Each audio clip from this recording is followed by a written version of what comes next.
1953, my brother Tom was fixing a tire on his 49 Ford because he had to drive it to work the next morning, and it was getting kind of dark, and he said he only had 5 of those like bolts to fasten after he had changed the bad tire and put the good tire on.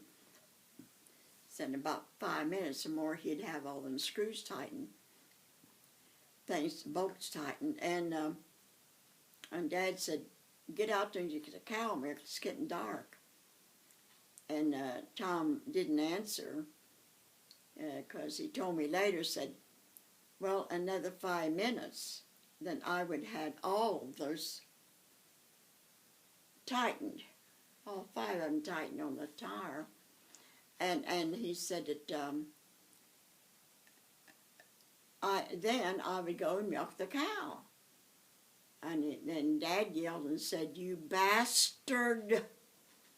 Get out there and get that cow milked, and I mean now."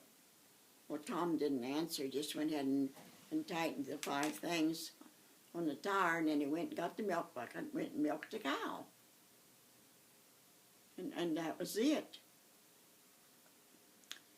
But then I was 21 and Tom was 19, so I just told Dad, I said, "A bastard doesn't know who his real father is. And I believe you're my brother Tom's real father." And then he said something about, "I read the Bible, and in the Bible it said that children that won't obey you, when you have dominion over them, then they're a bastard and not your real children, not your real son."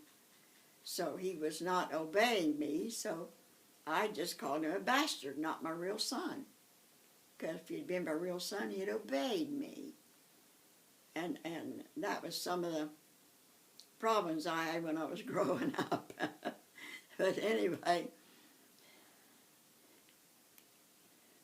and then the next day, Dad started to town and down the long lane, and he had to go up a hill onto Pine Gap Road. That's out of Peebles, Ohio.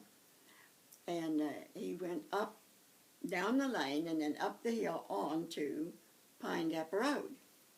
And there was a man standing there, and he said, "But you want to ride?" And the man got in. And of course, Dad, that Baptist pastor, and he liked to preach to everybody. And so he was talking to the man. The man never said anything. And he rode with him, I think, about 2.5 miles. And then he come to a place there was no houses, no buildings around. And he said, "This is all farther I want to ride with you." He said, "Just stop and let me out." And Dad said, "I'll take you home. Where do you live? I'll take you home." He said, I said, "Just stop and let me out here." He said, "There's no building, no housing, nothing here, just out in the country." And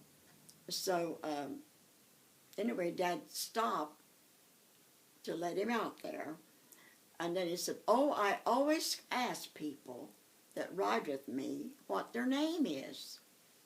I said, "What is your name?"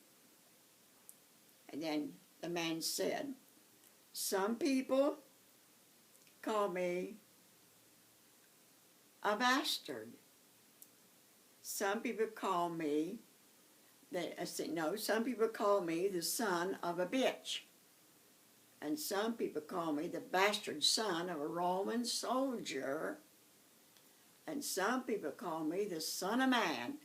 And then Dad said, he yelled in a great big voice and said, "But some people call me the Son of God," just as loud as he could yell. And then he got out and shut the car door on the passenger side, the man did. And Dad couldn't see him. So he got out and walked all the way around the car. And he looked all across the fields and everything. No houses, no building the man could have disappeared into. So anyway, then he got down on his hands and knees and looked under the car. He thought, well, he might have fell down and rolled out of the car. Nowhere in sight.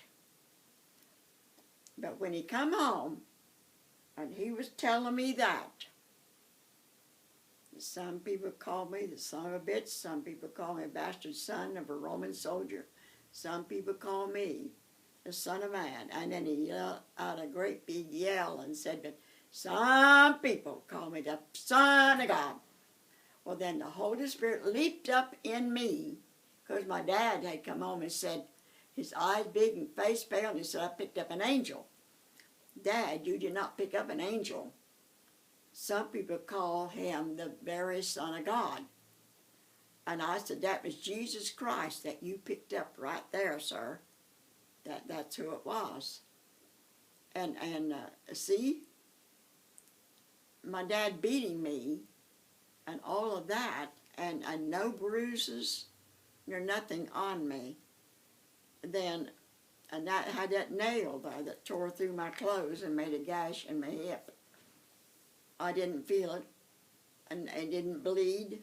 There was no bruises the next day or two. And I didn't even feel the beating. I mean, just like a vibration. And with that nail tearing through my dress, my slip, my panties, and making a big gash in my left hip. And it didn't hurt a bit more than anything. And I said, there must be an angel stood between me and the beating. No bruises, no bleeding, no nothing. And I just wanted to share that with you.